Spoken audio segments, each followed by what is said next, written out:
ഒരാൾ ഒരു പരുന്തിൻ മുട്ട തൻ്റെ കളപ്പുരയിലെ കോഴിമുട്ടകൾക്കൊപ്പം വെച്ചു.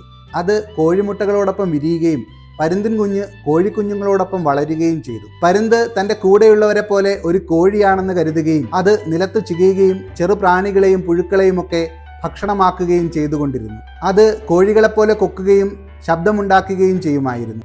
കാലാന്തരത്തിൽ ആ പരുന്തിന് പ്രായമായി. ഒരു ദിവസം ആകാശത്തേക്ക് നോക്കിയ അവൻ മനോഹരമായ ഒരു കാഴ്ച കണ്ടു. പ്രൗഢഗംഭീരനായ ഒരു പക്ഷി അനന്തമായ ആകാശത്ത് ചിറകടിച്ച് ഉല്ലസിച്ചു പറക്കുന്നു. ശക്തമായ കാറ്റിനെ അതിജീവിച്ച് തൻ്റെ സ്വർണ്ണ ചിറകുകൾ വിരിച്ച് അവൻ അങ്ങനെ പറന്നുല്ലസിക്കുന്നു. ഏതാണ് ആ പക്ഷി? പരുന്ത് സംശയത്തോടെ ചോദിച്ചു. അവൻ്റെ കൂട്ടുകാരനായ ഒരു കോഴി പറഞ്ഞു കൊടുത്തു, അത് പക്ഷിരാജാവായ പരുന്താണ്. അവൻ ആകാശത്ത് ജീവിക്കുന്നു. നമ്മൾ കോഴികൾ താഴെ ഭൂമിയിൽ ജീവിക്കുന്നു. ആ പരുന്ത് പിന്നീടുള്ള കാലവും താനൊരു കോഴിയാണെന്ന് മാത്രം കരുതി ഈ ഭൂമിയിൽ ജീവിച്ചു മരിച്ചു. ജീവിതത്തിൽ ഉയർന്നു പറക്കാൻ ആഗ്രഹിക്കുന്നവരാണ് നിങ്ങളെങ്കിൽ നമ്മുടെ കാഴ്ചപ്പാടുകളെ പരിമിതപ്പെടുത്തുന്ന സൗഹൃദങ്ങളിൽ നിന്നും ചുറ്റുപാടുകളിൽ നിന്നും അകന്നു നിൽക്കുക.